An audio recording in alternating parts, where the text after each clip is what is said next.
말씀은 사무엘상 16장 4절에서 13절까지 봉독합니다.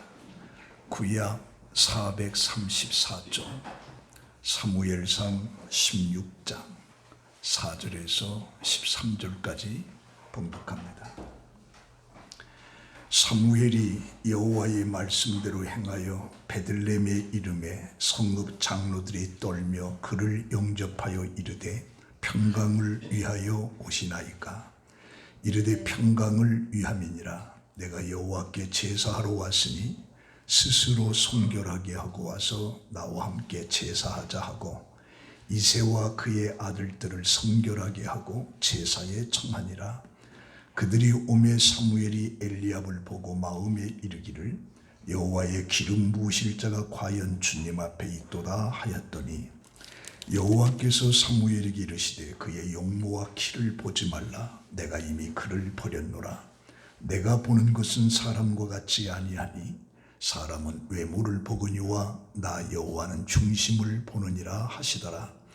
이새가 아비나답을 불러 사무엘 앞을 지나가게 하며 사무엘이 이르되 이도 여호와께서 택하지 아니하셨느니라 하니 이새가 산마로 지나가며 사무엘이 이르되 이도 여호와께서 택하지 아니하셨느니라 하니라. 이새가 그의 아들 일곱을 다 사무엘 앞으로 지나가게 하나 사무엘이 이새에게 이르되 여호와께서 아들을 택하지 아니하셨느니라 하고 또 사무엘이 이새에게 이르되 내 아들들이 다 여기 있느냐. 이새가 이르되 아직 막내가 남았는데 그는 양을 지키나이다. 사무엘이 이새에게 이르되 사람을 보내어 그를 데려오라. 그가 여기 오기까지 우리는 식사 자리에 앉지 아니하겠노라. 이에 사람을 보내어 그를 데려오매 그의 빛이 붉고 눈이 빼어나고 얼굴이 아름답더라. 여호와께서 이르시되 이가 그니 일어나 기름을 부으라 하시는지라. 사무엘이 기름 불병을 가져다가 그의 형제 중에서 그에게 부었더니 이날 이후로 다윗이 여호와의 영에게 크게 감동되니라. 사무엘이 떠나서 라마로 가니라. 아멘.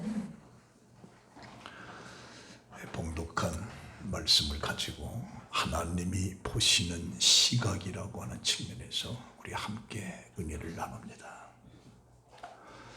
오래전 영국의 런던에서 일어났던 일입니다. 폭우가 쏟아지는 어느 여름날 런던 교회의 한 농가를 지나가던 몇 사람이 그 집 주인에게 우산을 하나만 빌릴 수 있는지 물었습니다. 주인은 별 생각 없이 자신이 쓰던 우산 중에서 다 부서진 낡은 우산 하나를 쓰도록 내어주었습니다. 그들은 자기들의 주인인 한 여인에게 그 우산을 씌워주고 그곳을 떠났습니다. 다음 날 어떤 사람이 예쁘게 포장된 편지와 함께 그 우산을 다시 가져왔는데 그 편지에는 참 감사합니다 라고 하는 정중한 인사와 함께 어제 우산을 빌렸던 여자의 사인이 기록되어 있는데 그 사인은 엘리자베스 여왕이라고 하는 사인이 있었던 겁니다. 그것을 보고 농부는 자기의 엄청난 실수를 후회하면서 이렇게 말했다고 합니다. 그런 줄 알았더라면 내가 정성을 다해 그분을 영접했을 텐데 그분에게 내가 가진 가장 좋은 우산을 드렸을 것인데 라고 하는 후회를 하더라. 인생의 지혜로운 삶이라고 하는 것은 후회하지 않기 위해서 주어진 상황에서 최선을 다하는 삶을 살아야 됩니다. 신앙생활도 역시 열정과 최선을 다하는 그런 신앙의 삶을 살아야 된다라고 하는 교훈을 주고 있습니다. 오늘 봉독한 이 말씀 속에 이스라엘 초대왕은 사울입니다. 근데 이 사울은 하나님의 말씀에 불순종을 하게 됩니다. 아말렉과의 전쟁에서 하나도 남기지 말고 다 죽여라. 이게 하나님이 사울에게 한 말입니다. 그런데 15장 9절에 보면 사울과 백성이 아각과 그의 양과 소의 가장 좋은 것 또는 기름진 것과 어린 양과 모든 좋은 것을 남기고 진멸하기를 즐겨하지 아니하고 가치 없고 하찮은 것은 진멸했다. 이것을 통해서 하나님께서는 내가 사울을 왕으로 세운 것을 후회한다. 그가 돌이켜서 나를 따르지 아니하고 내 명령을 행하지 아니하였습니다. 그래서 하나님은 사울을 왕으로 세운 것을 후회한다고 그랬어요. 그러자 사울은 솔직하게 고백하기를 여호와의 명령과 당신의 말씀을 어긴 것은 내가 백성을 두려워하여 그들의 말을 청종하였습니다. 그러자 사무엘이 사울에게 나는 왕과 함께 돌아가지 아니하겠다. 이는 왕이 여호와의 말씀을 버렸으므로 여호와께서 왕을 버려 이스라엘의 왕이 되지 못하게 했다. 그러면서 사무엘이 그 사울 왕을 위해서 슬퍼했다. 근데 오늘 16장 1절에 보면 여호와께서 사무엘을 부르시면서 내가 이미 사울을 버렸는데 이스라엘 왕이 되지 못하겠는데 그런데 내가 어느 때까지 그를 위해서 슬퍼하겠느냐. 슬퍼하지 마라. 내가 이미 버렸는데 너는 왜 그를 슬퍼하느냐. 책망을 합니다. 그러면서 너는 뿔에 기름을 채워 가지고 가라. 내가 너를 베들레헴 이새에게로 보내리니 이는 내가 그의 아들 중에서 한 왕을 보았느니라. 이 말씀을 듣고 사무엘은 베들레헴에 가게 됩니다. 그래서 이새와 그 아들들을 성결하고 제사에 청하면서 이제 하나님께서 한 왕을 세우기 위한 아들의 기름 부으는 작업을 하게 됩니다. 그런데 사무엘이 당황을 하게 됩니다. 왜냐하면 6절에 보니까 사무엘은 엘리압 이새의 큰아들입니다. 엘리압을 보고서 마음에 이르기를 야 하나님의 기름 부으실 왕이 여기 있었구나 하고 흡족하게 생각했어요. 그런데 하나님께서 순간에 사무엘에게 용모와 키를 보지 말라. 내가 이미 그를 버렸다. 내가 보는 것은 사람과 같지 아니하니 사람은 외모를 보거니와 나 여호와는 중심을 보느니라. 그렇게 말합니다. 그리고 둘째 아들을 가보니까 너무 훌륭한. 그런데도 하나님께서 이가 아니다. 셋째 아들 삼마를 보내. 이것도 아니다. 그래서 7 아들이 다 지나가는데 하나님께서 택하지 아니했다라고 얘기합니다. 그래서 사무엘은 이상하다 하면서 이새에게 말하기를 내 아들들이 다 여기 있느냐라고 했더니 이새가 시큰둥하게 대답을 합니다. 막내가 있긴 있는데 지금 양떼를 치고 여기 없습니다. 새번역에서는 양을 지키는 자입니다. 이런 말 속에 이새의 넋두리 같은 말이 나옵니다. 왜냐하면 건강한 그리고 잘생긴 아들들도 다 거절당했는데 아직 어리고 별다른 특색도 없는 아이가 왕이 된다라고 하는 것은 불가능하기 때문에 사실 막내를 부르지도 않은 거예요. 그러니까 막내라고 하는 가장 어린 자인데 그러나 그 이새의 대답은 양이나 치는 아주 어린아이가 과연 왕이 될 수 있는가라고 하는 회의를 들면서 막내는 제쳐놓은 거예요. 그리고 7 아들을 다 불러들인 거죠. 여기에 사무엘은 이새의 마음을 읽고 있는 겁니다. 이상하다. 자기 자식에게 왕이 될 자를 찾는데 아들이 남아있어도 그 아들을 데려오고 싶지 아니하는 그 이새를 보는. 이게 아버지의 정상적인 마음인가. 그래서 사무엘은 사람을 보내서 데려오라. 그가 오지 않는 한 나는 식사를 하지 아니하겠다. 그래서 아버지는 그 막내 아이를 데려오기 싫어하는 반면에 사무엘은 그 막내 아들을 데려와라. 강한 의지를 보여주는 거예요. 그래서 결국에 그 아이를 데리고 왔는데 사무엘은 그 아이를 보는 순간에 깜짝 놀랐어요. 12절에 보니까 빛이 붉고 눈이 빼어나고 얼굴이 아름다웠다. 그러면서 그 순간에 하나님의 음성이 들리기를 이가 바로 그다. 그러니 그 아이에게 기름을 부으라. 이렇게 말을 하는 거예요. 자, 이 모습은 사실 사무엘이 본 것이 아니고 하나님이 그 아이를 보고 있었던 겁니다. 아버지마저 데려오기를 싫어하던 아들이었고 그 아들이 사무엘 눈에 반짝거린 거죠. 그 집 분위기로서는 이 아들은 석연치 않는 점이 많았어요. 아직 이름도 부르지 않고 막내로 통한 거예요. 볼품도 없고 기대할 것도 없는 아이예요. 온 가정이 들썩이는데 이 아이는 홀로 들에서 양을 치고 있을 뿐인 거죠. 그러니까 아예 제쳐놓은 거예요. 제쳐놓은 거예요. 왕을 뽑는 자리에 건장한 아들 7은 다 불러 모았어도 마지막 8째 막내 아들은 부르지도 않은 거예요. 왜? 그건 보나마나다. 이걸 보면서 어떻게 보면 이 막내 다윗은 그 가정에서 버려진 존재, 가정에서 외면당한 존재. 사실 다윗이 왕이 되었어도 그 이세의 형제들과 대화를 나눈 적은 한 번도 없어요. 사무엘상 17장에 보면 이런 일이 한 번 있었습니다. 전쟁터에 이세가 다윗에게 심부름을 보내는 거예요. 형들이 잘 있는지, 엘리압은 정상적으로 있는지.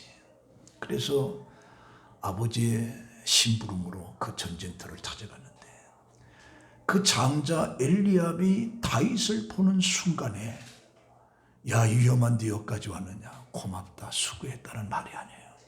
책망을 합니다. 다윗에게 노를 발했어요.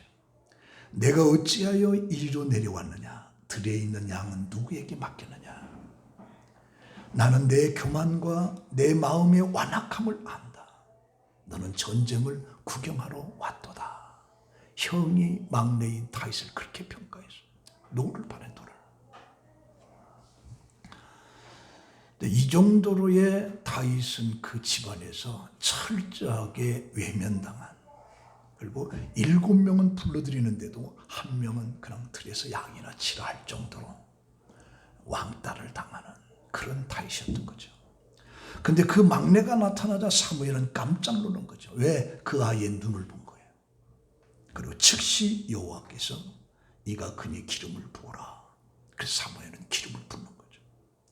그리고 다시 생각할 틈이 없이 지낸 거예요. 바로 이 아이는 하나님이 좋아하시는 아이였습니다. 늘 들에서 양을 치고 살았던 다윗, 결코 눈이 빼어나고 얼굴이 아름다울 수가 없어요. 그런데 하나님께서는 이런 다윗을 선택했어요. 왜 그러냐래요. 이게 사무엘상 17장의 사울왕 앞에 다윗이 소년의 몸으로 섰을 때 그가 사울왕에게 이렇게 말합니다. 주의 종의 아버지 양을 지킬 때에 사자나 곰이 와서 양떼에서 새끼를 물어가면 내가 따라가서 그것을 치고 그 입에서 새끼를 건져내었고 그것이 일어나를 해하고자 하면 그 수염을 잡고 그것을 쳐 죽였나이다 라고 하는 말을 통해서 다윗이 들에서 양을 치고 있을 때 그는 어떠한 아이였는가를 우리가 짐작할 수가 있는 거죠. 아버지는 그 막내를 인정하지 않았습니다. 형들에게 철저하게 외면당했어요. 늘 들과 산을 오르내리면서 양을 쳤던 아이였습니다. 어떻게 보면 이런 다윗에게는 상처가 많이 있을 수가 있어요. 나도 아버지 아들인데. 그래서 그는 애로운 아이였고 그럼에도 불구하고 그는 노래를 짓고 시를 짓고 한 거예요. 하나님을 의지하며 살았던 것이죠. 하나님이 못하실 것이 없다는 신앙을 가지고 있었던 거예요. 아버지의 관심에서 벗어나고 형들에게도 왕따를 받으면서도 그는 양을 치면서 하나님의 사랑을 받고 있었던 거예요. 그가 시편 27편 10절에 이렇게 말합니다. 나의 아버지와 어머니는 나를 버렸어도 주님은 나를 돌보아 주셨다. 그렇게 표현을 해주는 거죠. 사실 목자라고 하는 게 낭만적인 것이 아니에요. 지금도 그 팔레스타인의 양치는 무리를 쳐다보면 참 지저분한 아주 피곤했거든. 그리고 막대기 하나를 들면서 양을 때려가면서 길을 가는 것을 우리가 성지순례를 가면 보게 되는데, 이스라엘에서 가장 천한 직업입니다. 뜨거운 날씨 속에 풀이 없어서 하루 종일 풀을 찾았다 하면 이게 목자의 삶인 거죠. 그래서 이 다윗의 얼굴은 식구들이나 타인들이 바라보는 시각과 사무엘이 쳐다보는 시각이 너무 다른 거예요. 다시 말하면 하나님이 보는 시각과 그 이새와 그 형제들이, 그 동네 사람들이 다윗을 쳐다보는 시각과는 너무 다른 거예요. 그만큼 인간은 외모를 봅니다. 가정의 배경을 봅니다. 학력을 봅니다. 얼마나 가졌느냐를 봅니다. 힘이 얼마나 좋으냐고 물어봅니다. 그러나 하나님은 그 사람의 중심을 보신다. 하나님 그 사람의 마음을 보신다. 그렇게 말씀하고 있어요. 그래서 믿음이라고 하는 것은 단지 하나님을 믿는 게 아니라 하나님과 함께 사는 거예요. 사실 양치는 데서 데려왔으나 아무도 그 아이를 기대하는 사람이 없어요. 와봐야 뻔한데 햇빛에 그을린 거칠은 피부, 양들과 함께 살면서 더러워진 옷, 이새의 가정에서 제일 어리고 형들보다도 부족한, 그래서 저 아이는 뭐 이 자리에 올 필요도 없다라고 그렇게 생각하는 그런 아이였어요. 그러나 그가 오자 사무엘은 눈이 빛난 거죠. 다른 사람에게서 느끼지 못한 것을 느낀 거예요. 그래서 그의 빛이 붉고 눈이 빼어나고 얼굴이 아름답더라. 사실 사무엘이 보기에 특별한 것은 그의 눈에서 나는 광채였어요. 건강미가 넘치고 얼굴에 웃음이 있고 매력이 있고 특별히 눈이 반짝거리는 빛나는 눈을 가지고 있었다는 거예요. 되게 사람들을 볼 때 그 눈을 봅니다. 눈을 보면 이 아이가 총기가 있구나. 이 아이가 똑똑하구나. 눈동자를 보면 알아요. 그런데도 가정에서 그런 푸대접을 받으면서도 다윗은 자기 자신을 비하는 신세 타령하는 그런 모습이 아니었고 오히려 당당한 그런 모습을 다윗은 보여주고 있었던 거예요. 그래서 우리가 사도행전 13장 22절에 하나님이 이런 다윗을 처음부터 끝까지 보신 거죠. 그리고 내 마음에 합한 자다. 그래서 내 뜻을 그를 통해서 이루겠다. 이런 말이에요. 내 마음에 합하다. 내 뜻을 그를 통해서 이루겠다. 이게 다윗을 향한 하나님의 말씀이었어요. 그래서 우리가 보면 아름다움이라고 하는 것은 외면에서 사실 찾아오는 게 아니에요. 근데 오늘의 현대인들은 전부 다 외적인 거예요. 내면의 세계의 그 아름다움 추구하지 않아요. 전부 다 옷이 뭐냐, 머리가 뭐냐, 얼굴이 뭐냐, 신발이 뭐냐, 전부 다 외면에서 찾고 있는 거죠. 그래서 베드로전서 3장 4절에 이런 말이 있습니다. 오직 마음에 숨은 사람을 온유하고 안전한 심령이 썩지 아니할 것으로 하라. 이는 하나님 앞에 값진 것이니라. 마음속에 숨은 사람, 온유하고 안전한 심령이 썩지 아니할 이것으로 하라. 그래서 7절에도 나 여호와는 중심을 보시는 하나님이라. 하나님은 중심을 보시는, 하나님은 마음을 보시는. 근데 우리는 자꾸 그 마음은 상관이 없어. 외모를 쳐다. 외모 얼마나 가지냐, 학벌이 뭐냐, 뭐냐. 우리 출애굽기 24장 29절에 보면 모세가 시내산에서 하나님의 법궤 2개를 받고 내려오는데 얼굴에 광채가 나요. 그때 아론과 백성들이 모세를 쳐다볼 수가 없었어요. 얼굴에 빛이 나니까. 그럼 얼굴이 빛이 왜 나느냐? 40일 동안 하나님과 대면해서 대화를 한 거예요. 그 모세 얼굴에 빛이 나.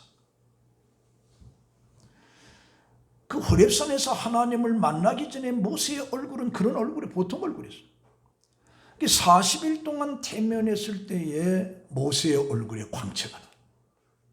사도행전 6장에도 스데반이 공의 앞에서 이제 돌을 맞아 죽을 때 그 얼굴에 광채가 나다. 광채가. 그 하나님과 함께. 그러니까 다윗의 모습 속에 그런 모습들이 보인 거예요. 그래서 사무엘이 깜짝 놀란 거예요. 그런데 그의 아버지, 그의 형제, 동네 사람들은 그저 평범한 그런 아이로 보았던 거죠. 그러니까 하나님이 보시는 거가 다른 거였어요.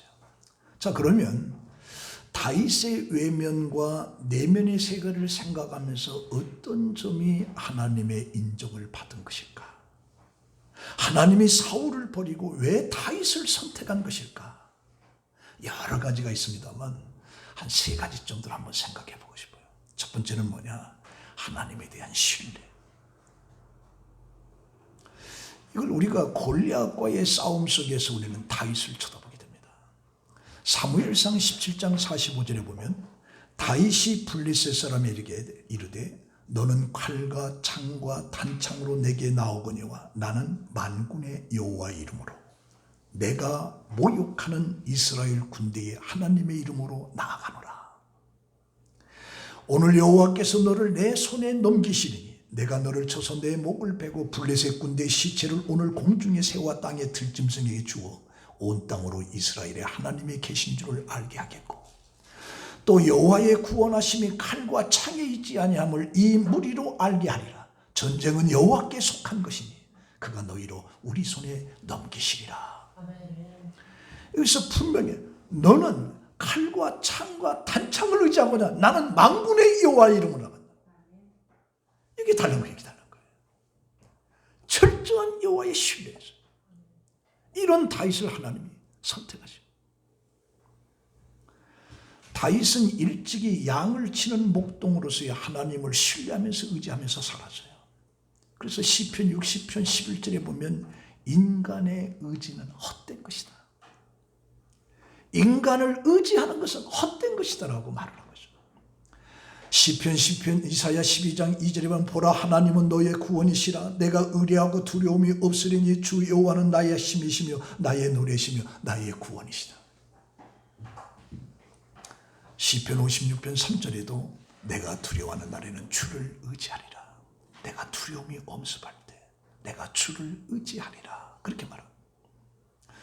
창세기 50장 20절에도 당신들이 나를 헤아려 하였으나 하나님이 그것을 선으로 바꾸사 오늘과 같이 만민의 생명을 구원하게 하려 하셨다.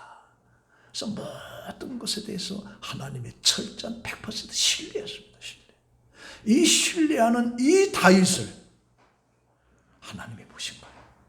그리고 다윗에게 기름을 부어주신 거예요. 부어주신 거예요. 10살이 되기 전부터 상습적으로 아버지의 돈을 훔쳤던 소년이 있었습니다. 14살 때는 어머니가 돌아가시는 날에도 술에 만취해서 도박을 즐겼고 16살 때는 호텔 숙박비를 떼어먹고 도망치다 붙잡혀서 한 달간 철장 신세도 지었습니다. 신학교에 입학해서도 여전히 추악하고 음란한 죄악에 늪에서 허우적거렸어요. 그런 그가 20세 되던 날 친구와 함께 기도회에 참석한 뒤에 완전히 180도로 그가 변했습니다. 고아원을 세워서 10만 명 이상의 고아를 돌보았고 200명 이상의 선교사를 후원했고 지구를 8바퀴 도는 거리는 32만 킬로미터를 여행하면서 42개국 300만 명 이상에게 복음을 전했어요.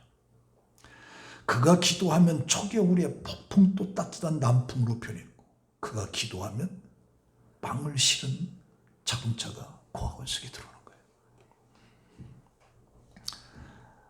그가 기도하면 1분 만에 필요한 금액이 송금되기도 했어요. 그가 5만 번의 기도의 응답을 받았다는 바로 조지 물러입니다. 조지 물러는 예수를 믿고 변화된 후에 평생에 단 한 번도 사람에게 손 내밀지 않았다. 한 번도 사람에게 손 내밀지 않았다. 오직 하나님께만 손을 내밀었어요. 그래서 하나님은 이 조지 물러만을 조지에 통해서 놀라운 능력을 일으켰고 그 조짐은 철저하게 하나님을 신뢰하고 사람에게 손을 한 번도 벌리지 않으면서 그 엄청난 고와 그 엄청난 복음 사역을 이뤘던 것이 바로 조지 물러입니다. 그럼 조지 물러만 이렇게 하는 거냐? 오늘 우리에게도 하나님이 그렇게 하시는 겁니다. 문제는 내가 하나님을 신뢰하는 거예요. 신뢰하는 거예요. 두 번째 생각하는 것은 다윗에게는 겸손한 회개가 있었다. 다윗의 일생을 쳐다본 크나큰 실수가 두 번 나옵니다. 그게 바로 밧세바의 우리아의 아내 밧세바를 자기 아내로 삼는 일이죠. 사무엘하 12장 9절에 보면 내가 어찌하여 여호와의 말씀을 업신여기고 나 보기에 악을 행하였느냐. 내가 칼로 햇사람 우리아를 치되 암몬 자손의 칼로 죽이고 그의 아내를 빼앗아 내 아내로 삼았도다. 이제 내가 나를 업신여기고 옛사람 아내를 빼앗아 내 아내로 삼았은즉 칼이 내 집에서 영원히 떠나지 아니하리라. 이게 바로 나단 선지자가 다윗에게 가서 고하는 거예요. 당신은 이런 엄청난 죄를 범했다. 완전 범죄를 했던 거죠. 그러나 하나님 앞에는 그게 통하지 않았어요. 또 하나는 사무엘하 24장 1절의 인구조사입니다. 다윗이 요압을 불러서 인구조사를 해라. 그때 요압이 왜 이런 일을 기뻐하십니까? 하나님이 더 많이 줄 텐데 왜 이런 일을 합니까? 하고 반대를 해요. 그자 다윗이 제구진 빨리 가서 인구조사를 해라. 그래서 요압이 투틀거리면서 8개월 동안 이스라엘 전역을 돌면서 인구조사를 합니다. 그래서 이스라엘의 칼을 빼는 담대한 자가 80만 명에 유다 사람이 50만이나 130만 명의 군대를 다윗이 가져. 이제 이게 교만이 됐던 거예요. 그때 다윗이 자기 자책하고 깨닫습니다. 다윗이 여호와께 아뢰되 내가 이 일을 행함으로 큰 죄를 범하였나이다. 여호와여 이제 간구하옵나니 종의 죄를 사하여 주옵소서. 내가 심히 미련하게 행하였나이다. 회개를 하는. 그래서 우리가 시편을 보면 참회 시가 여러 개 나옵니다. 그 중에 대표적인 것이 51장이에요. 51장의 그 내용들을 되게 간추려 보면 하나님이여 주의 인자를 따라 내게 은혜를 베푸시며 주의 많은 긍휼을 따라 내 죄악을 지워주소서.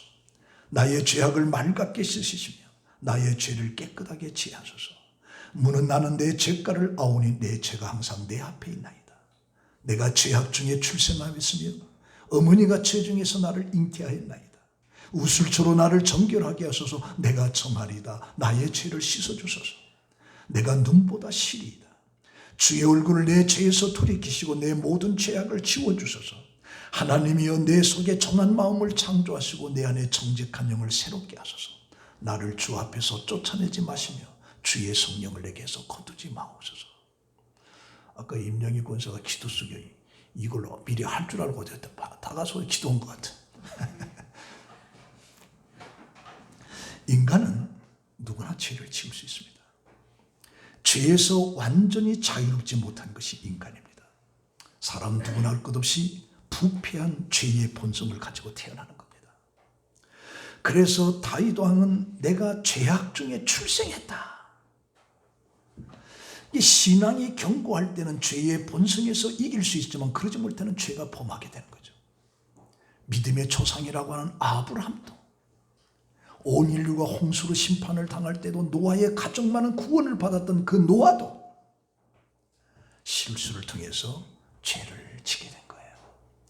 그래서 바울은 고린도서 10장 12절에 선줄로 생각하는 자는 넘어질까 조심하라. 인간의 부패성, 연약성 누구나 할 것이 죄를 다 짓게 되는 거예요.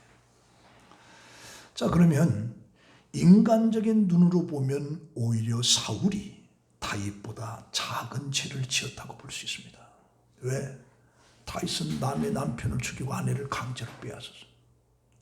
인구 조사를 통해서 내 군대가 이렇게 많다는 교만 속에 사로빠졌어. 사울은 다 죽이라고 내 죽이지 않았어. 그런 거 볼 때 다윗이 사울보다 더 엄청난 죄를 범한 거예요. 그런데도 불구하고 사울은 버림을 당하는 거예요. 그래서 왕에서 쫓겨나는 거죠. 그런데 다윗은 사울보다 더 엄한 죄를 범했는데도 불구하고 그는 쫓겨나지 않았어요. 왕으로 계속 존속하고 있었던 거예요. 대체 무엇 때문에 그러냐? 다윗은 하나님의 인자를 의지하고 회개했기 때문입니다. 하나님의 인자, 하나님의 사랑은 무한한 것이죠. 용서받지 못할 것이 하나도 없어요. 그러므로 죄에 대한 중대함은 죄가 중요한 것이 아니라 하나님의 인자하심을 의지하고 내 죄를 고백하는 이게 더 중요하단 말이죠. 그래서 에레미야가 3장 22절에 여호와여 자비와 긍휼이 무궁하심으로 우리를 진멸하지 아니함이시다. 사랑이 많기 때문에, 인자하심이 많기 때문에 우리를 멸하지 않는다라고 얘기하죠. 그래서 다윗은 내가 여호와께 범죄했다고 솔직히 인정하는, 솔직히 인정. 에덴 동산의 아담과 하와의 문제가 뭐예요? 왜 네가 선악과를 따먹었느냐? 하나님 내가 잘못했나이다가 아니라 하나님이 내게 주신 여자가 따먹으라고 청가시고, 하와에게 묻습니다. 뱀이 그래. 전부 다 청가시킨 거예요. 그래서 에덴 동산에 추방하고 결국에 그들에게 죽음이 찾아온 거예요. 그래서 요한일서 1장 9절에 보면 만일 우리가 우리 죄를 자백하면 저는 미쁘시고 우리 죄를 사하시며 모든 불의에서 우리를 깨끗하게 하실 것이요.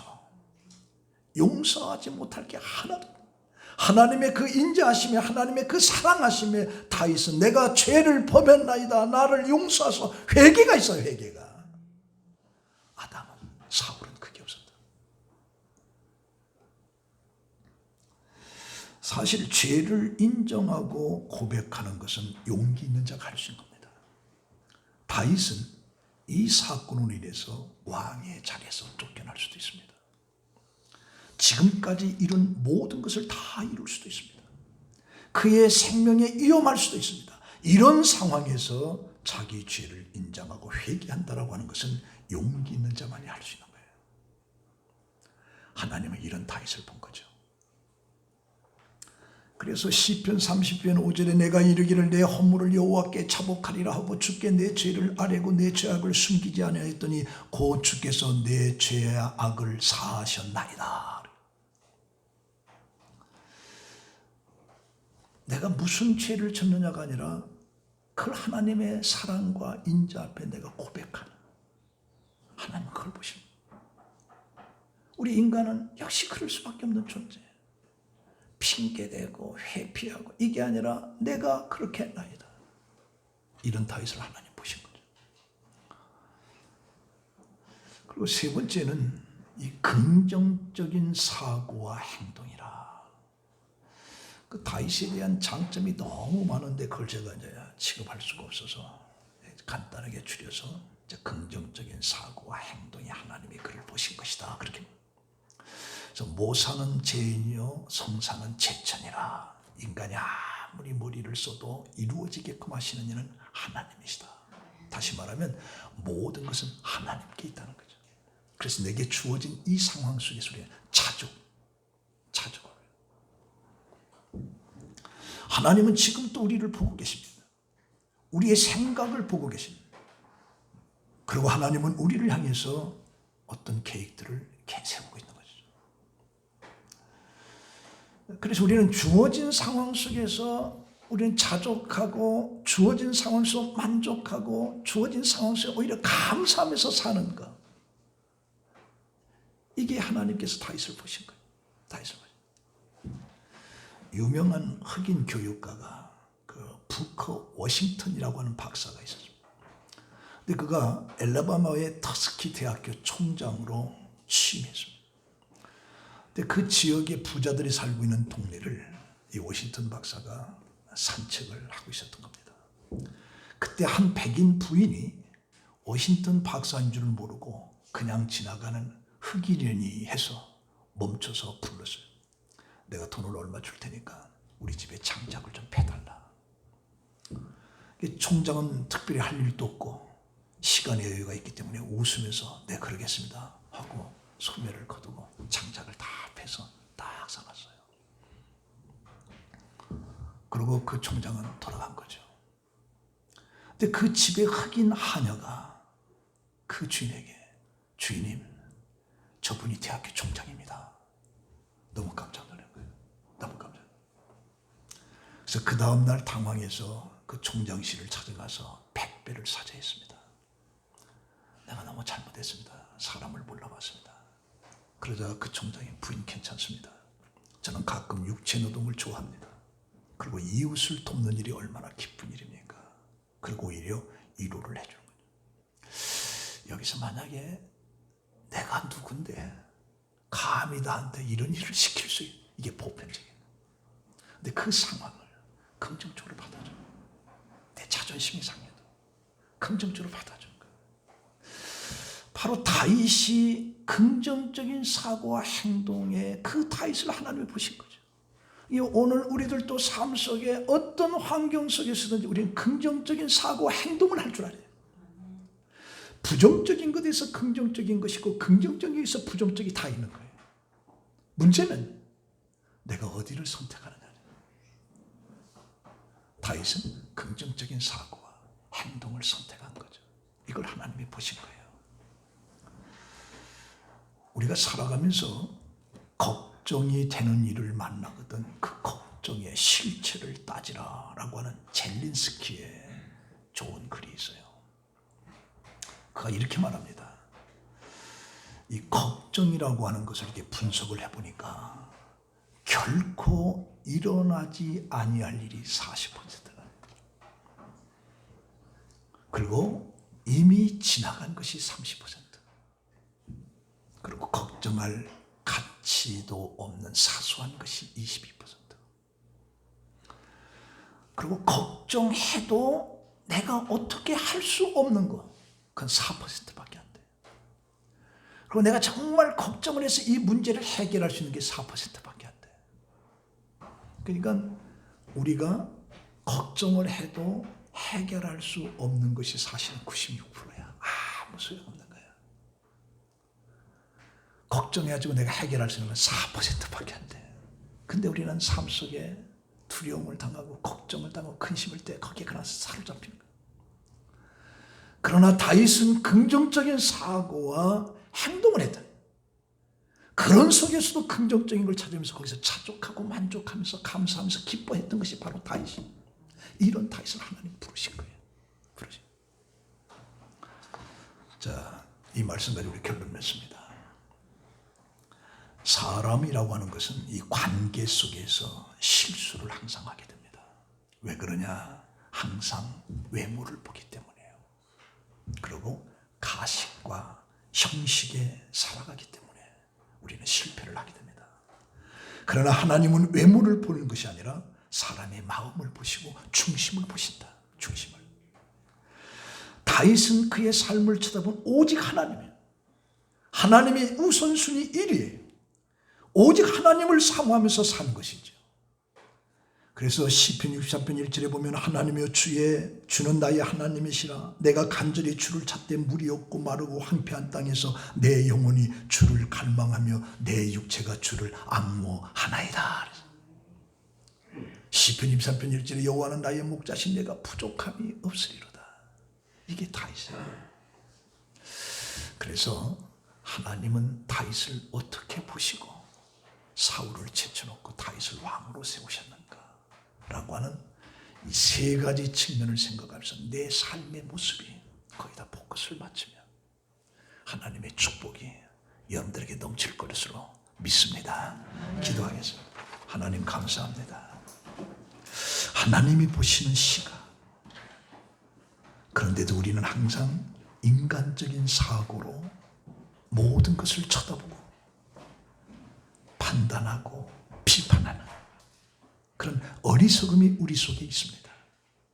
그러나 하나님께서는 중심을 보시고 마음을 보시는 그 하나님 앞에 내 모습이 항상 진실하게 하시고 내 모습이 겸손하게 하시고 하나님을 앙모하는 그런 삶을 살게 하여 주시옵소서.